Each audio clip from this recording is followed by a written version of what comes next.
नमस्कार। डेट के प्रहार में आप सब दर्शकों का बहुत बहुत स्वागत है और मैं हूं अनिल शर्मा। शुरुआत करना चाहेंगे जम्मू कश्मीर की बड़ी खबरों के साथ और विस्तार पूर्वक आपको बताएंगे कि जम्मू कश्मीर के अंदर मौजूदा स्थिति क्या कुछ चलती हुई नजर आ रही है। हालांकि जम्मू कश्मीर की आवाम से लेकर सियासत तक किस तरह से यहां पर हलचल चल रही है, ये जानना आपके लिए बेहद ज्यादा जरूरी है। और आपको बता दें कि जम्मू कश्मीर की बात करते हैं तो आज जम्मू में जिस तरह से बंद का आह्वान की बात की गई थी, हालांकि मिला जुला असर जो है वो देखने को मिला है और तस्वीरें भी दिखाएंगे।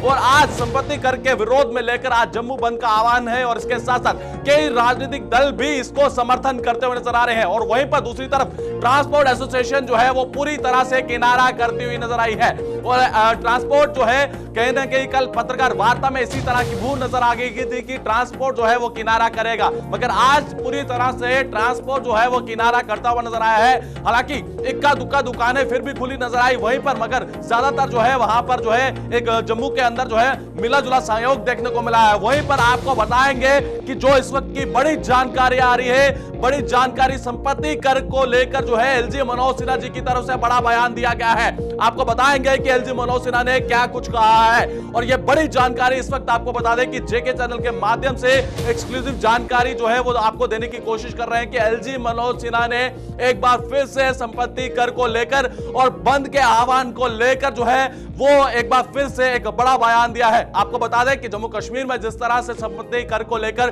चैंबर ऑफ कॉमर्स की तरफ से बंद का आह्वान किया गया था, मगर अब जम्मू कश्मीर की बात करते हैं तो तस्वीरें इस वक्त आपको स्क्रीन पर दिखाने की कोशिश कर रहे हैं कि जम्मू कश्मीर के अंदर किस तरह से मौजूदा स्थिति देखने को मिल रही है।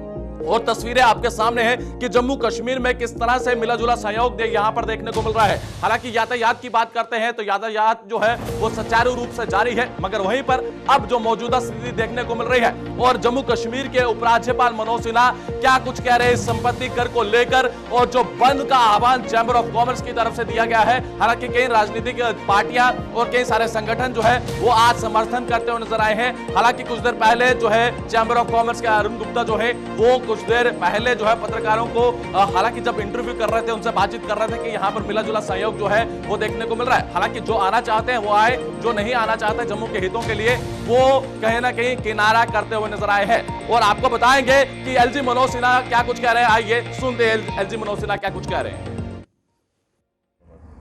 मुझे लगता है कि जम्मू कश्मीर के लोग बुद्धिमान और समझदार हैं, यूं को समझते हैं, उस पर कोई प्रतिक्रिया देना मेरे लिए आवश्यक नहीं है। आज मैं जम्मू जू, तवी रिवर फ्रंट और टीटीडी का जो मंदिर बन रहा है, तीनों का निरीक्षण किया और मोटे तौर पर मैं कह सकता हूं कि संतोषजनक प्रगति है। लंबे समय से जम्मू के लोगों की जो आकांक्षा रही है, मैं मानता हूं कि आने वाले समय में वो पूरी होगी। इससे जम्मू शहर का टूरिज्म भी बढ़ेगा और जम्मू के शहर में रहने वाले लोगों की आय भी बढ़ेगी। बाहर से लोग आएंगे और आप लोगों का दर्शन करेंगे। सर, क्या मंदिर जो है यात्रा से पहले, अमरनाथ यात्रा से पहले बनकर तैयार हो नहीं, जून अंत तक बनेगा ऐसा उन्होंने बताया है। तो मुझे लगता है कि अमरनाथ यात्रा के पहले या अमरनाथ यात्रा से उसे जोड़ने की जरूरत नहीं है। सर, ऑपोजिशन पार्टीज ने आज ऑल पार्टी मीटिंग बुलाई है। ये मुद्दे जो बताए जा रहे हैं वो प्रॉपर्टी टैक्स बताया जा रहा है, उनका कहना है कि गलत समय पर लगाया गया और जेके। मैं राजनीतिक मुद्दों पर बात नहीं करता हूं और प्रॉपर्टी टैक्स पर मैंने पहले भी कहा है कि जम्मू कश्मीर के लोगों के हितों का ध्यान रखा गया है। और मोटे तौर पर अगर मैं तुलना करता हूं तो एक तो ग्रामीण क्षेत्र में कोई टैक्स नहीं है, दूसरा अंबाला, शिमला और देहरादून से तो 1/10 से भी कम टैक्स यहाँ लगा है। शहरी क्षेत्र में रहने वाले 40% लोग ऐसे हैं जिन पर कोई टैक्स नहीं लगा है और लगभग इतने ही लोग हैं जिन पर अधिकतम 1000 रुपया सालाना लगा है। अगर मैं कमर्शियल प्रॉपर्टी की बात करूं तो कुल 1,01,000 कमर्शियल प्रॉपर्टीज हैं, जिसमें 40,000 प्रॉपर्टीज पर अधिकतम एक वर्ष में 700 रुपया लोगों को टैक्स देना होगा और 36,000 ऐसी प्रॉपर्टीज हैं जिन पर अधिकतम एक वर्ष में 2,000 रुपया टैक्स देना होगा। अब रेहड़ी वाला भी अगर जम्मू में रेहड़ी लगाता है तो कम से कम एक साल में 5,000 रुपये देता है। तो जम्मू कश्मीर के आम नागरिक के हितों की चिंता हमारे प्रशासन की सर्वोच्च प्राथमिकता है और हमने एक टोल फ्री नंबर भी जारी किया, लोगों से सुझाव भी मांगा है इसमें अगर कुछ सरलीकरण करना है, जनता को सुविधा दी जा सकती है, तो हम जरूर करेंगे और दरवाजे बातचीत के सदैव खुले हैं। राजनीति के लिए मुझे लगता है कि इन मुद्दों पर कोई गुंजाइश नहीं रह गई। तो ये जो प्रॉपर्टी टैक्स लगाया गया है, इनको इशू जिस दिन पता चला था उसी दिन से इनको कॉल देनी चाहिए थी, बंद किया तक थोड़ा असर पता चलता। अब पोजीशन इतनी पास आ चुकी है, इन्होंने जगदम बंद करने का असर दे दिया। वो क्या कह सकते, गवर्नमेंट क्या चाहती है। ट्रांसपोर्ट ने बोला हमसे बात करते, जहाँ हमने बम बोले टाइम 2 महीने बंद किए हैं, 2 साल कोरोना में बंद किया है। उनकी बात बिल्कुल सही थी कि वो ठीक बोल रहे अपनी जगह कि हम एक दिन की छुट्टी के लिए हमें क्या इतराज था, जहाँ 2 साल कर से एक दिन क्या था, हमें बुलाया नहीं गया, हमें कोई समझा नहीं गया कि चक्का जाम है। वो ठीक है, उनको बुलाना चाहिए था पहले, क्योंकि आपको पता है ट्रांसपोर्ट बंद होने से वैसे ही पूरा चक्का जाम हो जाता है। तो इस पर ट्रांसपोर्ट का ये मैसेज था कि एग्ज़ाम वगैरह बच्चों के चल रहे हैं, उनको साथ नहीं लिया। बाकी चैम्बर ने जो कॉल की है हमारे हक के लिए की है उन्होंने, कि प्रॉपर्टी टैक्स जो है इन्होंने जल्दबाजी में की है, हमें कोई अपने उसमें नहीं लिया इन्होंने। तो चैम्बर जो कर रहा है हमारे फ़ायदे के लिए कर रहा है, लेकिन है कि थोड़ा जल्दबाजी हुआ, इनको सभी को साथ लेके चलना चाहिए था। तो हम दुकानदारों को भी ऐसे ही थोड़ी सी प्रॉब्लम ही है, ऐसे ही प्रॉपर्टी टैक्स से भी प्रॉब्लम है, तो ऐसे भी काम धंधा आगे बहुत कम है। तो इस वजह से अब ये बंद, ये डबल मार है हम पे भी है। जो गरीब है बेचारे, रेडी फड़ी वाले जो रोज़ कमाते हैं, रोज़ खाते हैं, वो बेचारे क्या करेंगे।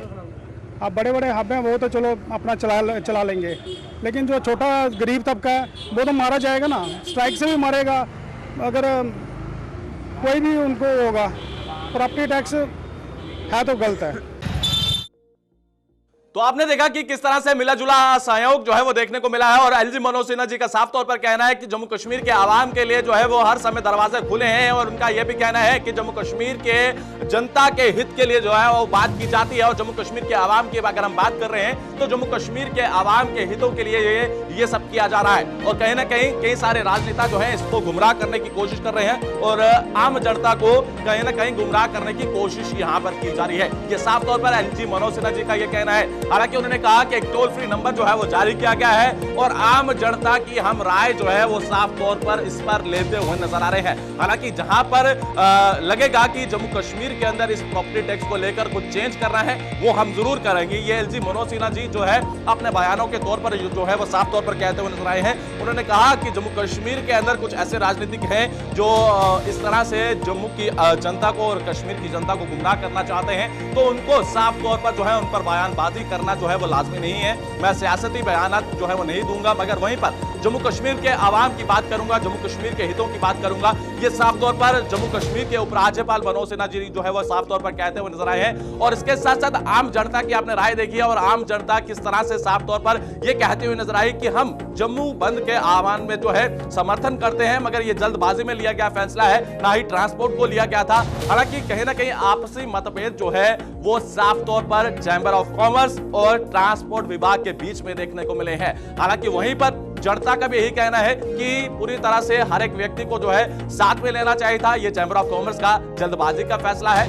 हालांकि हर एक वर्ग को साथ लिया होता तो कहीं ना कहीं ये बंद का आह्वान जो है वो काफी अच्छा देखने को मिलता, मगर वहीं पर मिला जुला सहयोग यहां पर देखने को मिला है। जनता की राय और जम्मू कश्मीर के उपराज्यपाल मनोज सिन्हा क्या कुछ कह रहे थे वो भी बात हमने आपके सामने रखी है। बढ़ते हैं अगली खबर की ओर, और अगली खबर की शुरुआत जो है वो जम्मू कश्मीर के हवाले से आपको बताएंगे कि डॉक्टर फारूक अब्दुल्ला जी के निवास स्थान पर जो है एक बड़ी बैठक का आयोजन होने वाला है, जिसमें भाजपा जो है इस ऑल पार्टी मीट का हिस्सा नहीं होगी। और वहीं पर आपको बताएंगे कि आज महबूबा मुफ्ती भी इस मीटिंग के अंदर जो है वो शामिल नहीं होने वाली है। जो अभी तक सूत्रों के मुताबिक जानकारी मिली है, महबूबा मुफ्ती आज जम्मू 7 बजे पहुंचेंगे, मगर उससे पहले 3 बजे जो है ये मीटिंग निर्धारित की गई है, और डॉक्टर फारूक अब्दुल्ला जी के निवास स्थान पर यह बैठक जो है वो होने वाली है। ये बड़ी जानकारी इस वक्त अपने दर्शकों को अपडेट करने की कोशिश कर रहे हैं। और आपको बता दें कि इस बैठक के अंदर जो है महबूबा मुफ्ती जो है वो शामिल नहीं होंगी। वहीं पर ऑल पार्टी मीट के अंदर जो है तमाम जो सियासी दल है, जो विपक्षी दल है, वो आज एकजुट होने वाले हैं। हालांकि इसमें यह बताया जा रहा है कि प्रॉपर्टी टैक्स और इसके साथ साथ यहाँ पर जो एंटी इंक्रोचमेंट ड्राइव यहाँ पर जो चलाई गई थी और आने वाले समय में किस तरह से इस पर कार्य करना है, ये आज एकजुट जो है विपक्षी दल जो है वो साफ तौर पर नजर आ रहा है। और कहीं ना कहीं ये विशेष 2 मुद्दे जो है वो साफ तौर पर देखने को मिलने वाले हैं, जो आज इस बैठक में जो है होने जो इंपॉर्टेंट इश्यू रहने वाले हैं। और अनएम्प्लॉयमेंट यूथ का जो इशू है, हालांकि वो यहां पर उजागर होगा। और आज जो ऑल पार्टी मीट के अंदर जम्मू कश्मीर के अवाम के साथ जो यहां पर किया जा रहा है उसको लेकर जो है वो चर्चा होने वाली है। हमारे साथी जो है रितिका ग्राउंड जीरो से ज्वाइन की हुई है। रितिका, अपडेट करिएगा कि जम्मू कश्मीर के अंदर आप किस तरह से देख रहे हैं। हालांकि उपराज्यपाल मनोज सिन्हा जी का बयान आया है प्रॉपर्टी टैक्स को लेकर, और जो आज सर्वदलीय बैठक होने वाली है जिसमें ऑल पार्टी मीट जो है निर्धारित की गई है, जिसमें तमाम पॉलिटिकल पार्टीज जो है और कई सारे संगठन जो है आज डॉक्टर फारूक अब्दुल्ला जी के निवास स्थान पर पहुंचेंगे। और लगभग ये जो समय है 3 बजे निर्धारित किया गया है। क्या कुछ जम्मू के अंदर हलचल चलती हुई नजर आ रही है? जी बिल्कुल, आपको बता देना चाहते हैं कि मेंबर ऑफ पार्लियामेंट और NC leader doctor Farooq Abdullah की तरफ से आज एक बैठक बुलाई गई है जिसमें तमाम राजनीतिक पार्टियों से जुड़े हुए लोग जो हैं इस बैठक का हिस्सा बनेंगे। 3 बजे के करीब डॉक्टर फारूक अब्दुल्ला के घर पे तमाम राजनीतिक दलों से जुड़े हुए लोग जो हैं इस मीटिंग में भाग लेने के लिए पहुंचेंगे। और आपको बता दें, इसमें पीडीपी की तरफ से भी बहुत से लोग जो है वो भाग लेने के लिए पहुंचेंगे। कांग्रेस की इसमें उपस्थिति देखने को मिलेगी। यहाँ पे और भी जो सामाजिक संगठन है उनके विषय में भी जानकारी प्राप्त हो रही है कि हो सकता है कि वो लोग भी आज की इस मीटिंग का हिस्सा बने। और साथ ही आपको बता दें कि मुख्यतः जो विषय रहेंगे, सबसे पहले तो जम्मू कश्मीर में जो प्रॉपर्टी टैक्स 1 अप्रैल से इंप्लीमेंट किया जाने वाला है उस पर डिस्कशन की जाएगी। और उसी के साथ जेकेएसएसबी का जो मुद्दा चल रहा है युवाओं का एप्टेक को लेकर, उस मुद्दे पे भी बातचीत की जाएगी। और यहीं पे आपने महबूबा मुफ्ती की बात की है, उनकी आगमन की खबर तो आ रही है परंतु मीटिंग में वो नहीं पहुंच पाएंगे क्योंकि उनका जो शेड्यूल तय किया गया है वो जेकेएसएसबी एस्पिरेंट्स को ज्वाइन करने को लेकर इवनिंग में रहेगा। तो कहने के इस तरह से हम मान के चले कि आज शाम को जो कैंडल मार्च होना है उसमें महबूबा मुफ्ती शामिल हो सकती हैं। जी बिल्कुल, अब तक की जो जानकारी सोर्सेज से प्राप्त हो रही है, महबूबा मुफ्ती जो है वो शाम को 6:30 और 7 बजे के करीब यहाँ पे पहुंचने वाली हैं। और यहाँ पहुंच के वो जेकेएसएसबी एस्पिरेंट्स को ज्वाइन करेंगी जो कि ये कैंडल मार्च करने वाले हैं। एलजी मनोज सिन्हा तक बात पहुंचाने वाले। हाल ही में भी आपने सुना होगा, चंद ही मिनट पहले एलजी मनोज सिन्हा ने फिलहाल तो ये बयान दिया है कि वो हाईकोर्ट के द्वारा दिए गए निर्णय पे कुछ भी नहीं कहेंगे, परंतु जो एस्पिरेंट है उनमें यहाँ पे अशांति देखने को मिल रही है। और जो मीटिंग आज होगी डॉक्टर फारूक अब्दुल्ला के घर पे, क्या रिजल्ट निकल के आएंगे वो भी देखने वाली बात होगी। क्या लग रहा है कि यहाँ पर जो एस्पिरेंट्स प्रदर्शन कर रहे हैं और एक तरफ प्रॉपर्टी टैक्स, एक तरफ हम देखें कि सियासी दल जो है आज एकजुट होने वाले हैं और जो विपक्षी दल हैं वो एकजुट होंगे और इन तमाम मुद्दों को जो है आज उजागर करेंगे, एक बार फिर से चर्चा करेंगे। जी बिल्कुल, आपको बता दें कि इस वक्त अगर जनता किसी बात से परेशान है तो वो प्रॉपर्टी टैक्स के इम्प्लीमेंट होने से परेशान है कि अपने ही घरों पे, अपनी ही प्रॉपर्टी पे उन्हें करों का भुगतान करना पड़ेगा।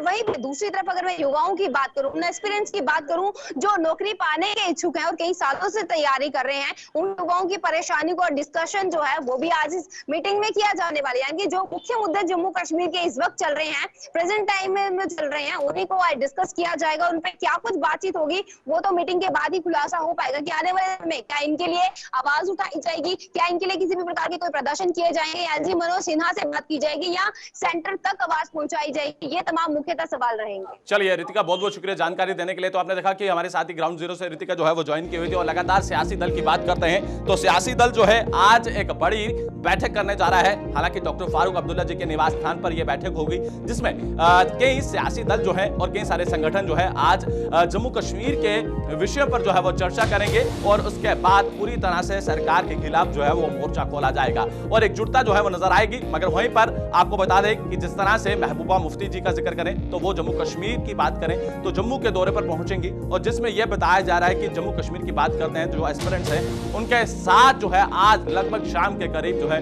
जो अभी तक सूत्रों के मुताबिक जानकारी मिली है कि कैंडल मार्च में वो शामिल होंगी और जम्मू कश्मीर के युवाओं की आवाज जो है एक बार फिर बनकर जो है वो सामने नजर आएंगी। हालांकि कहीं ना कहीं क्या साफ तौर पर यह मान के चलें कि आप जम्मू कश्मीर के अंदर जो है अब महबूबा मुफ्ती जम्मू कश्मीर के युवाओं की सोच के साथ चलना चाहती हैं या फिर पहले की विचारधारा के साथ चलना चाहती हैं। कहीं ना कहीं क्या ये राजनीतिक मोड़ है या फिर राजनीतिक गलियारे के अंदर जो है एक नई छाप छोड़ना चाहती है महबूबा मुफ्ती, कहीं ना कहीं ये भी एक सवालिया चिन्ह है। हालांकि जब जम्मू कश्मीर की अगर हम बात कर रहे हैं तो जब जम्मू कश्मीर के अंदर महबूबा मुफ्ती और भाजपा की यहाँ पर सरकार थी, क्या जम्मू कश्मीर के नौजवानों के लिए सोच विचार रही थी? क्या आज महबूबा मुफ्ती को जम्मू कश्मीर के अवाम की और जम्मू कश्मीर के युवाओं की याद आ रही है? क्योंकि अगर जम्मू कश्मीर की बात करते हैं तो जब खुद सत्ता में थे और खुद मुख्यमंत्री पद पर थे या फिर और आसीन थे, किस तरह से थे, कहीं ना कहीं तब क्या जम्मू कश्मीर के युवाओं की सोच विचार नहीं थी? क्या जम्मू कश्मीर के युवाओं को लेकर और जम्मू कश्मीर की आवाम को लेकर किस तरह से आगे उजागर करना था, क्या उसको लेकर महबूबा मुफ्ती को उस समय सोच नहीं आई? कहीं ना कहीं ये सवाल है। और आज जो जानकारी मिल रही है सूत्रों के मुताबिक कि आज जम्मू कश्मीर के अंदर जो है महबूबा मुफ्ती जो है जो एस्पिरेंट्स हैं उनके साथ शामिल होंगी, कैंडल मार्च करेंगी। कहीं ना कहीं ये एक सवाल चिन्ह यहाँ पर भी देखने को मिल रहा है। क्या अपनी राजनीतिक और अपने सियासी माहौल को जो है वो नया मोड़ देना चाहते हैं? कहीं ना कहीं यहीं पर भी सवाल खड़े होते हैं। बढ़ते हैं अगली खबर की ओर और अगली खबर की शुरुआत जो है वो जम्मू कश्मीर के हवाले से आपको बताना चाहेंगे कि जम्मू कश्मीर के अंदर किस तरह से एक अपना साथी किस तरह से बेरहमी के साथ अपने ही साथी का जो है वह कत्ल कर देता है। और डॉक्टर जोहेर की बात करें तो डॉक्टर जोहेर ने किस तरह से अपने साथी को कायराना पूर्वक तरीके के साथ जो है उन्हें मौत के घाट उतार दिया। हालांकि यह खबर जिस तरह से जानीपुर के पंपोश कॉलोनी में फैली और वहीं पर किस तरह से अब पुलिस इस पर जो है एसआईटी की गठित कर दी गई है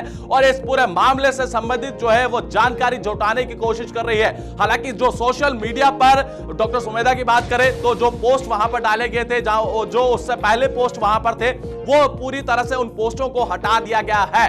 हालांकि कोई भी इस पोस्ट को जो है वहां से पिक ना कर पाए और इसको सोशल मीडिया पर वायरल ना कर पाए, मगर उससे पहले कई सारे फोटोग्राफ्स जो थे वो सोशल मीडिया पर वायरल हो चुके हैं। हालांकि जो अभी तक जानकारी मिल रही है कि इसको लेकर अब पुलिस जो है और भी कड़े एक्शन मोड में नजर आ रही है। हालांकि यह एक पूरा हत्या का मामला जो है वो साफ तौर पर देखने को मिल रहा है, जिसको लेकर अब एसआईटी जो है वो गठित कर दी गई है। हालांकि ये तस्वीर इस वक्त आपको स्क्रीन पर दिखाने की कोशिश कर रहे हैं कि लगभग 8 सालों से ये रिश्ता जो जिस तरह से आपसी दोस्ती के अंदर जो यहां पर तब्दील हुआ था, जो लगभग 8 सालों से एक दूसरे को जानते थे, आखिर एक व्यक्ति किस तरह से डॉक्टर जोहेर जो भद्रवा का रहने वाला है वो किस तरह से ही अपने साथी को मारने पर उतारू हो जाता है और किस तरह से उसे जानीपुर अपने निवास स्थान पर बुलाता है और उसके बाद एक ऐसी मानसिकता के साथ आप सोचिए कि किस तरह से 4 बार उस पर वार करता है। हालांकि जो हथियार इस्तेमाल किया गया है वो काफी तेजधार हथियार था, जिसके बाद अपने साथी को मौत के घाट उतारने के बाद अपने आप को भी जो है वो घायल करता है और उसके बाद सोशल मीडिया पर पोस्ट करता है। और सोशल मीडिया पर जब पोस्ट करता है तो उनके परिवार के सदस्य जब उस पोस्ट को देखते हैं तो पुलिस को सूचित करते हैं, तुरंत पुलिस वहां पर पहुंचती है। हालांकि अब ये मामला कई सारे संगठन जो है आप इसको लव जिहाद का एंगल भी दे रहे हैं और कहीं ना कहीं मानसिकता यहां पर यह दर्शाती है कि जो यहां पर मानसिकता का सोच कर इस्तेमाल किया गया है, जो अपने साथी, हालांकि आप जानते हैं कि लगभग 8 सालों से एक दूसरे को जानते हैं और किस तरह से उस मानसिकता के साथ जो है अपने ही साथी पर वार किए गए, ये एक बहुत बड़ी कड़ी है। और तस्वीरें इस वक्त आपको स्क्रीन पर दिखाने ये डॉक्टर जोहेर है और डॉक्टर सुमेधा है, जो लगभग काफी समय से जो है ये एक दूसरे को जानते थे और कॉलेज की पढ़ाई भी एक साथ इन्होंने की और एक साथ करने के बाद किस तरह से जब डॉक्टर सुमेधा की बात करें तो वो दिल्ली चली जाती हैं आगे की पढ़ाई के लिए। और जब होली का त्योहार जो था यहाँ पर अपने परिवार के बीच में बनाना था, मगर उस बीच जो है उससे पहले जो है वो अपने साथी से मुलाकात होती है। हालांकि वहां पर किस षड्यंत्र से उसे बुलाया होगा और किस तरह से वहां पर कहा सुनी हुई होगी, इसको लेकर अब पुलिस जो है पूरी गुत्थी सुलझाने की कोशिश कर रही है। मगर आपको बताएंगे कि जम्मू कश्मीर के अंदर अब इस पूरे मामले को लेकर जो है वो एसआईटी गठित कर दी गई है। अब आने वाले समय में कई सारी कड़ियां जो है वो जुड़ती हुई नजर आ रही है। अब यह भी बताया जा रहा है, जो सूत्रों के मुताबिक जानकारी मिल रही है कि फोन के अंदर डॉक्टर जोहेर के फोन के अंदर और डॉक्टर सुमेधा के फोन के अंदर कई सारे ऐसे राज छिपे बैठे हैं जो आने वाले समय में बड़े स्तर पर जो है खुलासे होंगे। हालांकि पुलिस अब पूरी तरह से इस मामले को जो है वो इन्वेस्टिगेट कर रही है और परिवारों की बात करें, दोनों परिवारों की बात करें तो कई बार जो है उनसे बातचीत करने का प्रयास जरूर हुआ है। हालांकि वो इस मामले से संबंधित कुछ भी कहने से जो है वो अभी कतरा रहे हैं। वहीं पर आपको बताएंगे कि जम्मू कश्मीर के अंदर ये ऐसी पहली बार कायराना पूर्वक घटना जो है वो जम्मू कश्मीर के अंदर देखने को मिली है। ये घटना है इससे पहले बाहरी राज्यों में देखने को मिलती थी, मगर अब जम्मू कश्मीर के अंदर भी देखने को मिल रही है। हालांकि ये मामला कल भी आपने देखा कि हमने आपको जानकारी दी थी और अब जो जानकारी देने की कोशिश कर रहे हैं, जिसमें कई सारे संगठन अब ये कह रहे हैं कि ये एक लव जिहाद का मामला है। आपको क्या लगता है कि क्या ये मामला लव जिहाद से जुड़ा हुआ है? क्योंकि आप मानसिकता देखिए कि एक अपने ही साथी को किस तरह से 4 बार, हालांकि वो इतना तेजदार हथियार था जिससे 4 बार अपने साथी को जो है उससे घायल किया और उसके बाद जब पुलिस वहां पर मौके पर पहुंचती है, हालांकि खून के साथ दोनों लथपथ पाए जाते हैं और उसके बाद तुरंत उन्हें जम्मू के गवर्नमेंट मेडिकल कॉलेज के अंदर शिफ्ट किया जाता है और उसके बाद तुरंत जो है डॉक्टर जो है डॉक्टर सुमेधा को जो है मृत घोषित कर देते हैं। और हालांकि अभी तक जो जानकारी मिल रही है, पुलिस ने जब बयानों को दर्ज करने का प्रयास किया तो डॉक्टर्स द्वारा यह कहा जा रहा है कि अभी डॉक्टर जोहेर जो है वो बयान देने के जो है पूरी तरह से अभी ठीक नहीं हो पाए हैं। इसके चलते अभी बयानों को जो है वो दर्ज करना है, ये भी एक कड़ी है। वहीं पर आपको बताएंगे कि ये भी बताया जा रहा है कि सूत्रों के मुताबिक जो फोन कॉल्स हैं या फोन के अंदर जो मैसेजेस हैं, इनके भी अंदर जो है कई सारे राज जो है वो छिपे हुए हैं। अब जब पुलिस की तरफ से ये मोबाइल फोन जो जब्त किए गए हैं, इन पर क्या कुछ और भी खुलासे होंगे वो भी हम आपके सामने लेकर हाजिर होंगे। मगर आज की कड़ी की बात करें तो आज की कड़ी के अंदर आज इतना ही। और भी कोई बड़ी जानकारी होगी हम लेकर जरूर हाजिर होंगे। दीजिए इजाजत, धन्यवाद।